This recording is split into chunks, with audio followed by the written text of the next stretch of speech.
외계인이 날 납치할 거야. 나는 13년 동안 경비원으로 일해왔어. 안타깝게도 내가 사는 조망만한 시골 마을에서는 이게 육체 노동을 제외하고 급여가 좋으며 꾸준히 할 수 있는 몇 안 되는 직업 중 하나였지. 그리고 나는 몇 가지 흥미로운 것들을 보아왔어. 이 모든 일들은 내 전 직장에서 일어났었어. 그 회사는 몇 년 전 대형 보안 회사가 더 싼 값으로 들어오는 바람에 나는 그 일을 그만두고 창고 경비 업무로 이직하게 되었지. 내가 그 회사에서 맡았던 일은 주거단지 전체를 돌아다니며 다양한 주택개발지역과 공동주택들을 순찰하고 휴게실과 수영장과 욕탕 시설을 잠그고 주기적으로 돌아와서 모든 것을 점검하는 거였어. 누가 차를 훼손한다든가 울타리를 뛰어넘어 욕조에 들어가진 않는지 살피는 거지. 허구한 날 그런 일이 일어나곤 했거든. 그리고 근무가 시작되면 아침 8시 전에 돌아와서 아까 잠근 걸 모두 열었고, 나는 이 모든 일을 비무장으로 했어. 지니고 있던 건 순발력과 손전등 뿐이었는데 나중에 그 일이 있고 난 후 장도리로 업그레이드 했지. 어쨌든 전부 올려줄 테니 몇 분만 기다려줘. 오늘 밤엔 너희들에게 다음과 같은 이야기를 공유해줄게. 커브를 돌아서 1편, 놈을 나무로 몰다. 커브를 돌아서 2편, 무시무시한 하얀 송곳니. 마을 위에 빨간 불빛, 초과장적 초공간. 화이트라이트 1편, 신호받아라 이 자식아. 화이트라이트 2편, 달려라 스페이스 트럭. 커브길 돌아서 1편, 놈을 나무로 몰다. 그 커브길엔 내가 본 것 중 가장 거지 같은 주차장을 가진 공동주택단지가 있었어. 2층짜리 공동주택 뒤에 주차장이 있었고 늘어선 단층 주택들 앞에는 더 큰 주차장이 있었어. 그리고 뭔 오두막 같은 게 모여있었고 거기다 두 번째 수영장까지 그곳에 있었어. 그 빌어먹을 커브길에 따닥따닥 붙어서 말이야. 난 그 직책을 맡던 3년 동안 두 번째 수영장이 존재한다는 사실조차도 몰랐었어. 대학생쯤 된 놈들이 몰래 들어와서 주기적으로 난장판을 만든다는 컴플레인이 들어오기 전까지 말이야. 알고 보니 거길 잠그는 것까지 내 일에 포함된 거더라고. 나에게 일을 가르쳐준 사람이 잊어버렸던 거지. 뭐라고 한마디 해주고 싶었지만 가르쳐준 사람 A는 그때 직장을 그만둔 상태였고 가르쳐준 사람 B는 사장이었어. 거기에 더해 그 인간이랑 논쟁할 땐 내가 100% 옳다는 확신이 있어야 하고 내가 옳다는 것을 증명하는 문서라도 있어야 하며 요점 하나 짚자고 일주일간의 소위 안식 기간을 가질 각오를 해야 했어. 오너 겸 운영자였지. 참나. 아무튼 이제 그 망할 놈의 커브길 풀장을 잠그러 다닌 지 2주째 되던 날이었어. 그 풀장은 고작 1.5m 깊이밖에 안 되는 따뜻한 물도 안 나오는 초라한 곳이었어.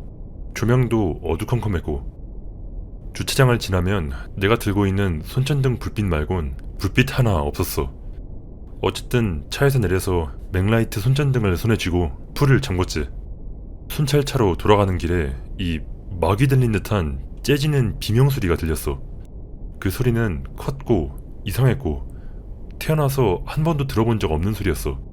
그래서 나는 멍청이처럼 주변을 두리번거리며 손전등을 오두막 사이로 풀장 가구들 사이로 비춰대며 짐작 가는 곳을 전부 둘러봤고 그러는 내내 그것은 이따금씩 나에게 그 찢어지는 비명을 내질렀어. 그리고 그제서야 나는 그 소리가 위에서 들려온다는 걸 깨달았어. 손전등을 들어올려 오두막 지붕과 그 위에 드리워진 나뭇가지 위를 비춘 나는 그곳에서 나를 노려보는 무언가를 보았어.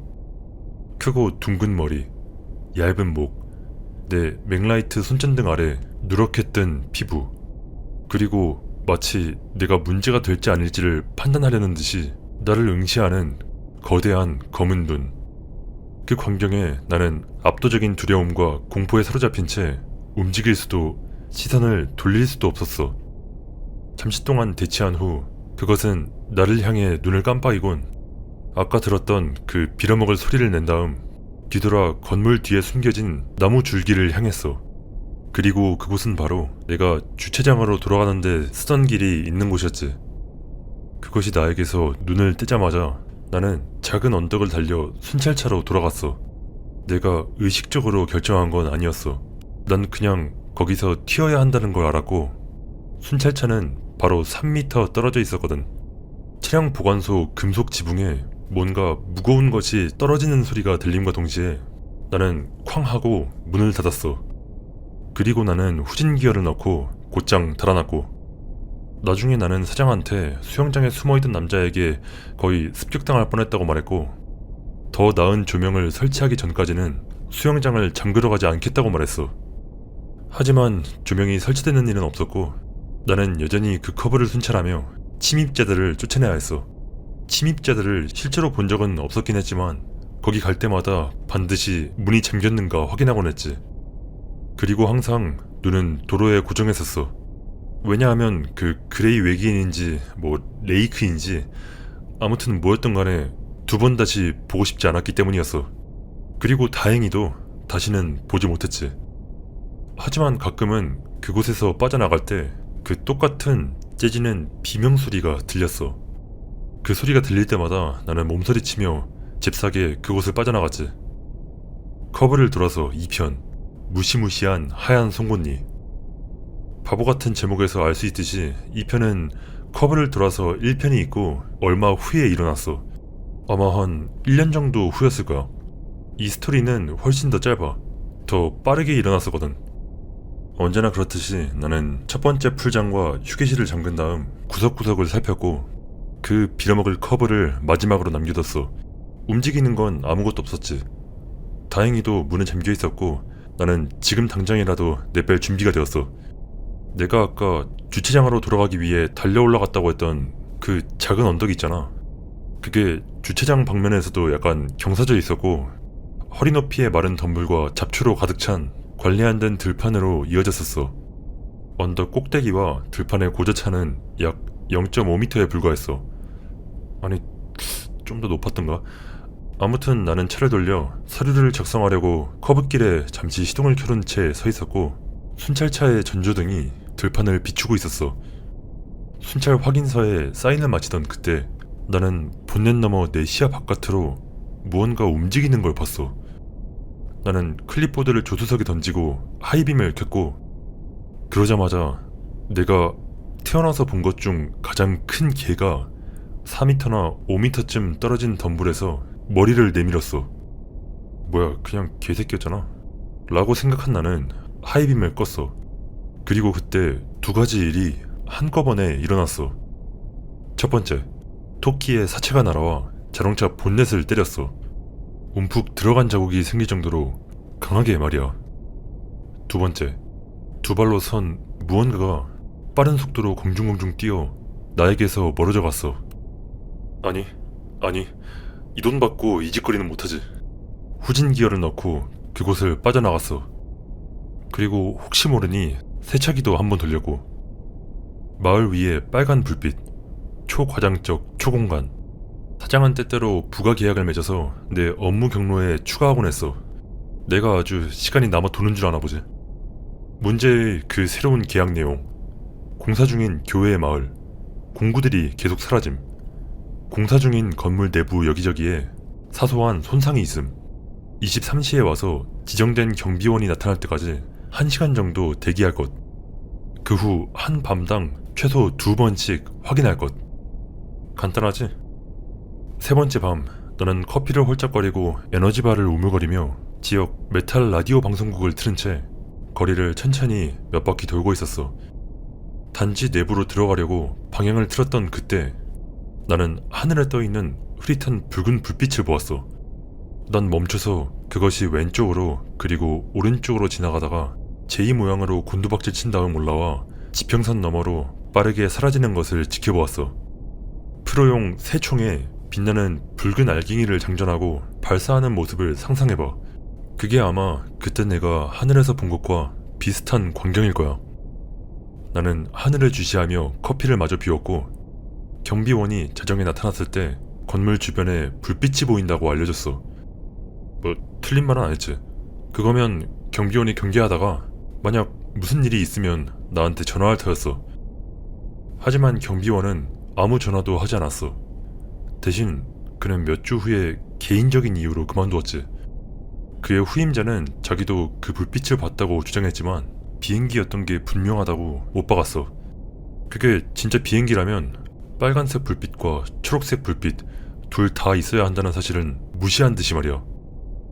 나는 가끔씩 붉은 불빛이 나타나서 지평선을 느긋하게 떠다니는 것을 보았어. 그리고 가끔은 첫 번째 것이 그랬던 것처럼 멈칫했다가 달려나가는 것도 보았고, 누군가 여행이라도 떠나는가 보지. 아마도. 화이트라이트 1편 신호 받아라 이 자식아. 이 일은 압류된 부지에서 근무하던 다른 경비원에게 일어난 거야. 우리를 고용했던 은행에게는 안 된 일이지만 그 부지를 수혜했었던, 그러니까 압류당한 사람이 들어와서 물건을 훔쳐가고 있었어. 트랙터, 알루미늄 관계 파이프, 50갤런 가스탱크, 이런 것들 말이야. 그리고 그 짓거리에 금세 넌더리가 나는 은행은 임대 팻말과 함께 울타리로 부지를 둘러쌌고 우리를 고용해서 그 남자가 들어오지 못하게 막았던 거지. 그리고 만약 막지 못했을 때는 그 사람이 물건을 뿌려가는 걸 찍으라며 경비에게 비디오 카메라를 쥐어주었어. 아무튼 그래서 나는 그 경비원으로부터 전화를 받게 되었어. 야, 저기 하늘에 빛이 있는데 뭔가 엄청 이상한 짓을 하고 있어.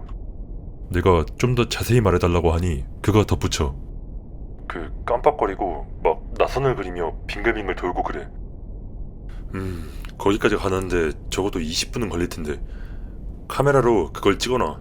그래야 네가 납치당해도 근무지 이탈한 게 네 잘못이 아니라고 내가 사장한테 말할 수라도 있지. 그리고 그는 내 말에 따랐어. 덧붙이자면 아주 훌륭하게 말이야. 30분쯤 지나서야 도착한 나는 픽업트럭 운전석에 앉아 굳은 얼굴로 하늘을 바라보고 있는 그를 보았어. 나는 차에서 내려 그의 창문을 두드렸고 그는 자신의 위치 왼쪽 편에 있는 밝게 빛나는 별에서 눈을 떼지 않고 창문을 열었어.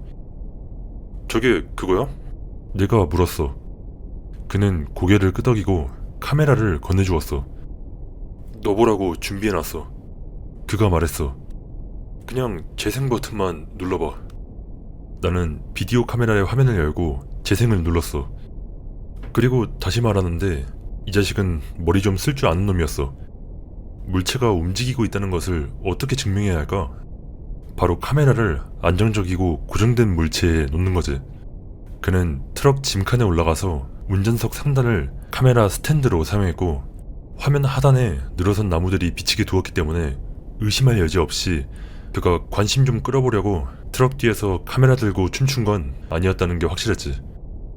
그리고 만약 녀석이 조작을 시도했다 하더라도 카메라에 비쳤던 그 정신 나간 걸 재현하는 건 반톤짜리 트럭 뒷부분에서 엉덩이 좀 흔들어댄다고 가능한 게 아니었어. 그것이 빙글빙글 돌고 있었어. 먼저 왼쪽에서 나선형으로 나와 시작점으로 돌아갔다가 오른쪽으로 왔어. 그것은 그러니까 깜빡였어. 움직이다가 사라진 다음 화면 안 시작점과 정확히 반대편 위치에 나타났어. 그게 바로 또 다른 특징이었어. 이 물체는 자신이 촬영되고 있다는 것을 알았을 뿐만 아니라 카메라의 프레임 경계를 추적해서 카메라에 자랑하고 있었던 거야. 다시 한번 말하지만 카메라는 미동도 하지 않았어. 20분간 촬영하는 동안 그는 겁에 질려 숨죽인 채 안절부절 못하고 있었어. 그는 물체가 움직이지 않을 때까지 촬영을 멈추지 않았고 내가 아까 그를 처음 봤을 때 보고 있던 하얀 별이 바로 그거였던 거야. 그래서 어떡하지? 내 띨빵한 대가리는 순찰차로 돌아가서 조수석 문을 연 다음 초강력 파워 스포트라이트를 집어들었어. 별을 조준해 스위치를 켰다가 다시 꺼. 별이 나선을 그려. 조준, 딸깍, 또다시 나선, 딸깍, 슝, 딸깍, 슝. 우리 둘 다 이제 내 순찰차에 탄 채로 겁에 질려 조용히 안절부절 못하고 있어. 우리는 정신을 차렸고 저 우주선을 조종하던 게 뭐였던 간에 유머 센스도 있는 것 같아 보였고 가까이 오려고 하지는 않는 것 같기에 나는 다시 한번 그것에 스포트라이트를 비췄어. 그래, 나도 알아. 네가 멍청한 거.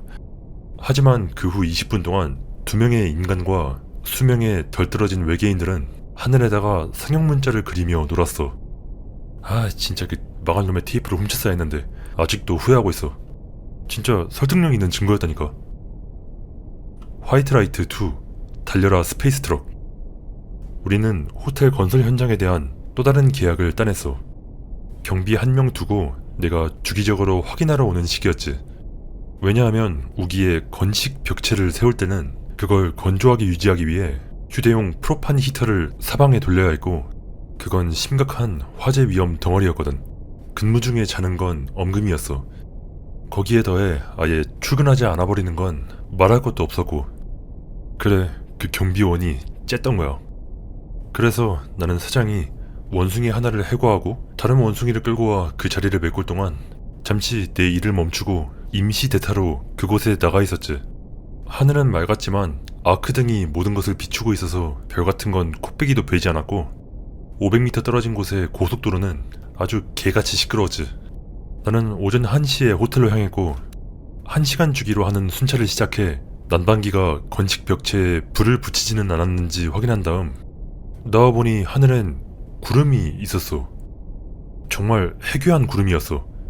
얇은 구름의 강이 일직선으로 지평선 넘어 보이지 않을 때까지 쭉 뻗어 있었고, 그 길다란 리본 끈 같은 구름에는 삐딱한 사각형의 구멍이 하나 나 있었어.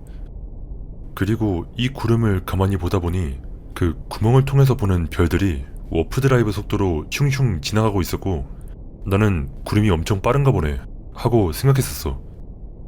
맞아, 아까 아크 조명 때문에 별이 보이지 않는다고 했잖아. 그때 나도 그걸 기억해냈어. 리본 구름의 가장자리 너머에는 별 풍경 같은 건 전혀 없었어. 그저 불투명한 진한 푸른색일 뿐.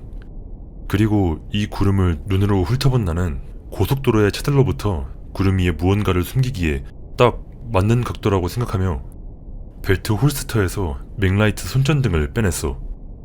나는 손전등을 켰는데 그건 그중 유난히 밝은 모델 중 하나였고, 그리고 난 그걸 그 사각형 구멍을 향해 조준했어. 1초 후 별 중 하나가 내 광선에 맞고 그 자리에 완전히 멈춘 다음 구름 뒤로 후진해 들어갔어. 그리고 내가 이 구멍을 주시하며 이런 세상에 라고 말하는 동안 그 별은 수줍은 아이 마냥 구름 뒤에서 빼꼼 다시 모습을 드러낸 다음 자기 동료들에게 다시 합류하기 위해 달려나갔어. 그리고 나는 여기 서서 웬 빌어먹을 우주 함대의 행렬에 불을 밝히고 있었다는 약간 무서운 깨달음을 얻었어. 나는 손전등을 끄고 수백 대의 UFO가 계속 지나가는 것을 경이롭게 바라보았지. 1시간 후 불빛이 더 이상 지나가지 않게 되었고, 그로부터 5분 후 구름이 흩어지면서 그곳엔 아무런 흔적도 남아있지 않게 되었어. 나는 밤새도록 거기에 있었고, 대체할 원숭이를 찾지 못한 사장은 자기가 순찰을 자처하며 나타났지. 그것들이 누구였던 간에 다시는 볼 수 없었어. 내 얘기는 이걸로 끝이야. 모두 잘 자.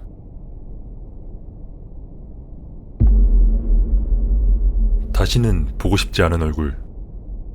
해줄 이야기가 하나 있어. 하지만 무섭다기보단 이상한 이야기야. 아무튼 간에 플로리다 남부 교회에는 고등학생, 대학생들이 모닥불 파티를 하는 곳이 있었는데 우리 부모님도 그 장소를 알고 있었지. 19살인 나, 친구들이 모닥불을 피우고 싶어해. 우리의 모든 물건들과 약들을 챙겨. 그 자리에 도착했는데 빌어먹을 불이 붙을 생각을 안 해. 우리들 대부분은 이미 술을 마시기 시작했기 때문에 취하지 않은 사람들은 라이터 기름을 사러 가기로 결정해. 불없는 모닥불 옆에서 친구들과 이야기를 나누던 중 고양이 한 마리인지 두 마리인지가 야옹거리는 소리가 들려. 그런데 그 망할 놈의 소리가 도무지 멈추지 않았고, 야옹거리는 두 소리가 서로 너무 가까워서 마치 한 마리가 우는 것처럼 들려. 우리와 함께 있던 어떤 부잣집 딸내미가 그것이 자신을 해칠지도 모른다고 말하며 울며 징징거리기 시작해. 아니, 그럴 리가 있나. 우리와 함께 있던 베프, 데니가 그 여자애한테 점수를 따고 싶었던 건지 지원해서 확인해보러 가겠다고 해. 그리고 ROTC에 있는 친구 리키가 만약을 대비해서 데니와 함께 가기로 결정했지. 미쳤나? 여긴 진짜 지랄맞게 어두울 텐데. 나는 그놈들이 늪에 자빠지지 않도록 내 맥라이트 손전등을 빌려주기로 결정해. 켜지지 않은 모닥불 옆에 가만히 앉아있다 보니 리키가 땀을 뻘뻘 흘리며 달려와. 나는 데니는 어딨냐고 물어봐. 리키가 자기는 모른다고 말해. 1분 전까지 있던 데니가 어느샌가 사라지고 없었다며. 세상에, 이 멍청이들을 어떡하지? 리키가 다른 남자 2명과 함께 데니를 찾으러 돌아가. 첨부한 사진처럼 생긴 이 빌어먹을 나무 덤불 사이를 30분간 수색한 후 막대기를 꽉 움켜쥐고 있는 데니를 발견해. 정신적 충격을 받은 듯 보였어. 부릅뜬 눈에 과호흡, 그리고 완전한 무반응. 우린 데니의 이름을 몇 번이고 불렀지만 우리 중 누구에게도 대답하지 않아. 과호흡을 멈추더니 딱 한마디를 해. 집에 갈래. 이제 술이 좀 깬 나는 데니를 집으로 데려다 주겠다고 해. 우리가 수색하는 내내, 그리고 돌아오는 내내 그 개같은 야옹거리는 소리는 한순간도 멈추지 않았어. 여기서 나는 데니가 어둠 속에서 길을 잃은 데다 몇몇 여자애들과 대마초를 피웠기 때문에 그 부작용으로 겁에 질렸던 것이라고 생각했었어. 모닥불로 돌아가. 애들이 모닥불을 피우는데 성공했어. 내가 데니를 집으로 데려간다는 걸 모두에게 알려. 애들은 데니한테 겁쟁이니 고추 떼라느니 등등 놀려대. 차에 올라. 어색한 차 안의 공기. 나는 데니한테 무슨 일이 있었는지 물어보면서 침묵을 깨.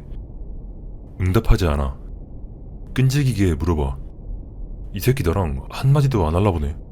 차를 멈추고 말 좀 하라고 고집을 부려. 이제 진짜 엄청나게 궁금해졌거든. 데니는 그저 나를 바라봐. 눈은 부어있고 빨개. 10분 동안 앉아있은 후 마침내 데니가 무언가를 말해. 집에 안 데려다 줄 거면 그냥 걸어갈게. 이 자식이 진짜 다 JPG. 녀석을 집까지 태워다 주고 나는 모닥불로 돌아가. 무슨 일이 있었는지 모두에게 말해. 그리고 모닥불이 사그라들 때까지 야옹거리는 소리는 계속되었어. 그날 밤엔 다른 일은 없었지만 데니는 우리에게 무슨 일이 있었는지 말하지 않았어. 몇 달 전 파티에서도 물어봤었는데 그는 벽에 맥주병을 던져 깨뜨리고는 말했어. 그만 좀 물어봐. 니들 다 왜 자꾸 물어보는 거야? 그 얼굴들, 그런 얼굴들은 다시는 보고 싶지 않아. 그러고 나서 데니는 바로 떠났고 그 이후로 걔랑 말 한마디 하지 않았어. 딱히 무섭지는 않지만 데니가 그렇게 무서워했던 그 경험이 무엇인지 여전히 궁금해. 내가 아는 한 걔는 환각제 같은 건 하지 않았기 때문에 그 얼굴이라는 게 뭘 뜻하는 건지 모르겠어.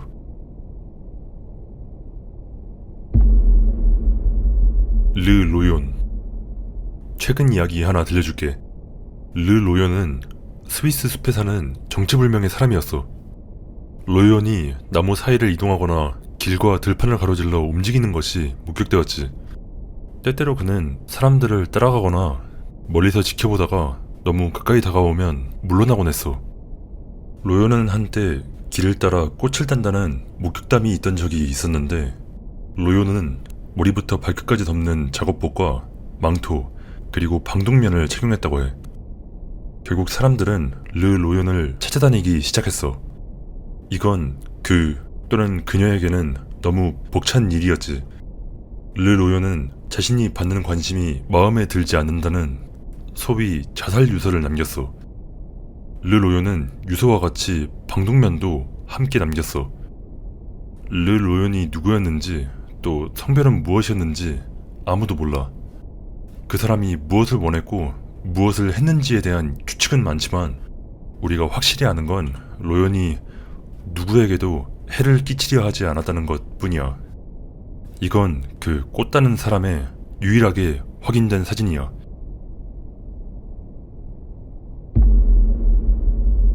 개를 찾아온 손님. 12살 정도의 나. 자정 언저리. 부모님은 카지노에 갔어. 나는 HBO에서 하는 G-스트링 디바스를 보며 늦게까지 깨어있었어. 막간의 설명. 우린 사우스다코다 시골에서 살았어. 숲이나 그런 건 없었지만 수많은 농장과 가끔씩 집이 있는 넓은 땅에 둘러싸여 있었지. 나는 어두워지면 창문으로 가서 휘파람을 부는 걸 좋아했어. 창문으로 계집이 훤히 보였고 내가 휘파람을 불면 우리 집 개가 개집에서 고개를 내밀어 녀석의 빛나는 눈을 볼 수 있었어. 약간 기괴하긴 한데 그냥 개일 뿐이니까 어린 시절에 하기엔 꽤 재밌고 소름 돋는 일종의 놀이 같은 거였지. 하지만 이번에 내가 휘파람을 불자 두 쌍의 흰 눈이 빛났어. 우리한테 개는 한 마리밖에 없는데 두 번째 눈은 분명하게 위로 움직여. 즉 일어서는 것처럼 보였어. 그러더니 눈은 데크 계단 쪽으로 향하는 듯 했지만 각도 때문에 눈은 더 이상 빛나지 않아. 나는 화들짝 놀라서 데크 쪽 슬라이딩 도어 전체를 덮는 커튼을 재빨리 닫아 문이 잠겨있는지 재차 확인해. 데크 문 옆에 있는 주방에 웅크리고 앉아. 걔가 계단을 올라갈 때 발톱과 네 개의 다리에서 나는 수많은 달그락거리는 소리가 선명하게 들려와. 데크 계단을 올라오는 두 발에 느린 쿵쿵거리는 소리가 들리자 속이 뒤집어지는 것 같아. 그곳에 평생 살아왔고 나는 그 나무 데크가 낼 수 있는 모든 소리를 알고 있었어. 그것이 문까지 왔고 나무가 삐걱거려. 무언가가 미닫이 문을 억지로 열려고 시도하는 듯한 소리가 들려. 여기서 잠깐 설명. 주방 싱크대 위엔 창문이 있었어. 데크가 그 창문 아래까지 뻗어있진 않았지만 난간 위로 몸을 기울이면 안을 약간 들여다볼 수 있었고 나는 아직도 주방 싱크대 바로 아래에 무릎과 손을 대고 웅크리고 있었어. 창문 맞은편에 있는 냉장고 위로 그림자가 지나가는 것을 봐. 신에게 맹세하는데 그것은 마치 뾰족한 귀를 가진 것처럼 보였어. 쿵쿵거리며 계단 아래로 내려가는 소리가 들려. 나는 두 번 다시 개에게 휘파람을 불지 않게 돼. 부모님은 1시간쯤 후에 집에 왔어. 안 그래도 아빠는 평소에도 엄청 무서운 사람이었기 때문에 부모님한테는 아무 말도 하지 않았지. 아빠는 아마 약간 취했을 테니 피하는 게 최선이었거든. 그게 도대체 뭐였는지 모르겠어.